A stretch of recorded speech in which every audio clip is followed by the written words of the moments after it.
Movie review, Secretary 2002, described as an American erotic romantic comedy drama. Steven Shainberg is the director. It's based on a short story written in 1988 of the same name. The cast, lead actor James Spader is Eddie Gray. Maggie Gylanhaul plays Lee Holloway. The plot, let's have a look. Lee Holloway is a socially awkward and emotionally sensitive youngest daughter of a dysfunctional family. She adjusts to normal life after having been committed to a mental hospital following an incident of severe self-harm. Anyway, after that she gets a job as a secretary for Edward Gray. Gray considers her overqualified for the job. Very dull work. However, he agrees to work. She agrees to work for him anyway. Gray's irritated by her habits and mistakes, but he's also sexually aroused.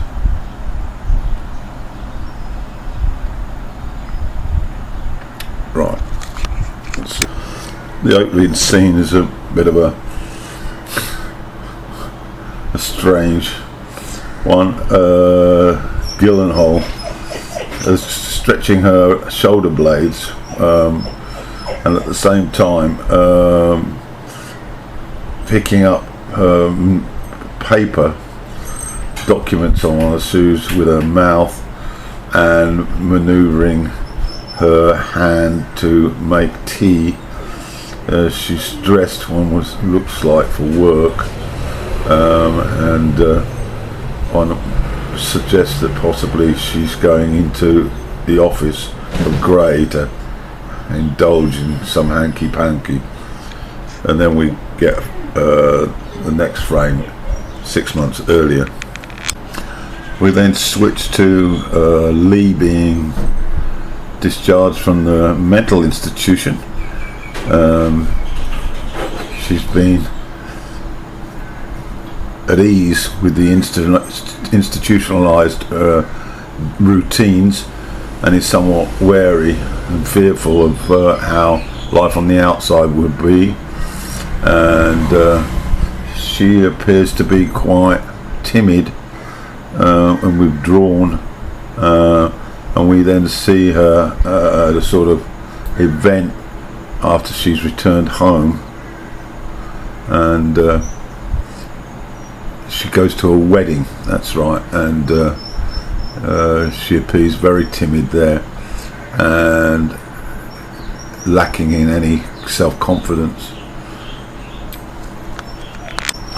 At the wedding, Lee meets Peter, who I think she knew before she went into the psychiatric facility, and apparently they become boyfriend and girlfriend. At the wedding we also meet Lee's father, who's an alcoholic and he's drunk already, and her mother is Leslie Ann Warren. She plays Joan. That's certainly a name that I'm familiar with from the past in terms of acting fraternities. This prompts her to run back to the safety of her bedroom, where she starts to self-harm again, or is about to, when she comes to. We flash back to before she went to the psychiatric facility and review the knife cutting in the kitchen one morning as her father was boozing up before going to work. She then goes to this man's house who's wanting a secretary. she's been and had a short course to learn the ropes.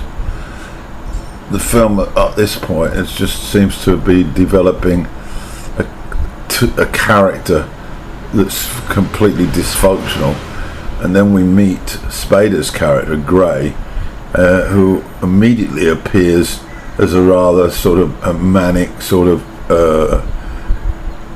character who's highly strung, and so we're dealing with a second character that's dysfunctional. So the film is presenting two dysfunctional people, albeit rather crudely. The so-called interview was rather unconventional in this bloke's sitting room, but eventually, even though he tries to put her off, suggesting that the job will be tediously boring, that she's overqualified, she presents him with no choice but to take her on. She then is greeted by her mother with a huge hug. The fact that she's got a job, probably suggesting that her mother had no confidence in her being able to do anything at all. And then we see her in her bubble bath practicing her telephone answers. It's all a bit over the top, really.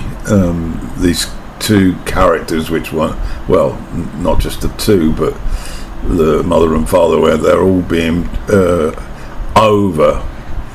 overemphasized in being damaged and psychologically rather struggling with life's pageantries and problems. Gray starts to take on the role of being treating her more like a doormat, instructing her to do A, B, C, D, E. She responds immediately, and so seems to satisfy that doormat role. However, she's not so enamoured when she finds her mother waiting in the car park for her to finish work, and she reminds her that she's still got 5 more hours. But the dysfunctionality of the mother is reflected through the daughter as she scrambles inside the garbage, trying to look for a file that he's thrown out by accident. A review that I've caught by James Berendelli makes the point about the relationship between Lee and Edward is based on sadism and masochism, which I think hits the nail on the head, really. And so we will continue.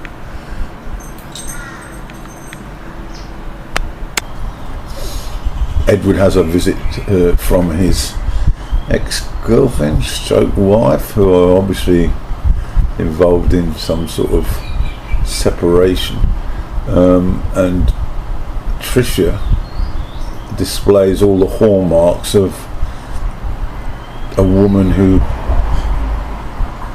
also likes to dominate her males, which possibly reflects on her sexual relationship with Lee, and that's why he's now becoming a domineering with Edward, becoming domineering with Lee. Comments from Wikipedia. Roger Ebay described the film with regard to this theme of sadomasochism. He suggested that the director approaches the tricky subject with a stealthy tread, avoiding the dangers of making it either too offensive or too funny. Other comments suggest that it was a bold venture and had an originality.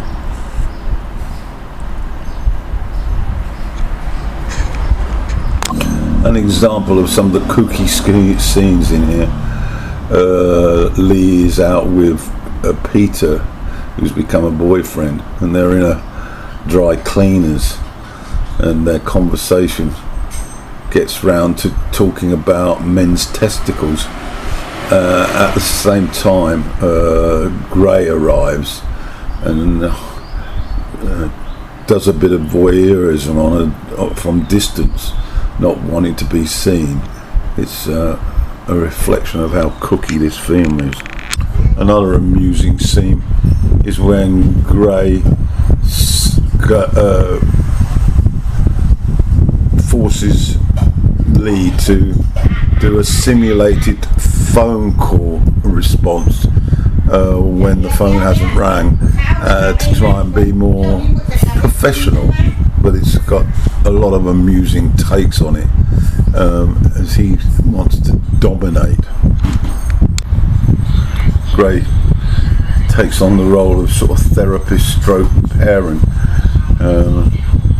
having witnessed Lee cutting herself and also aware of a mother continuing to mother her, so he basically puts his foot down, says that the cutting's over and that she should start to walk home.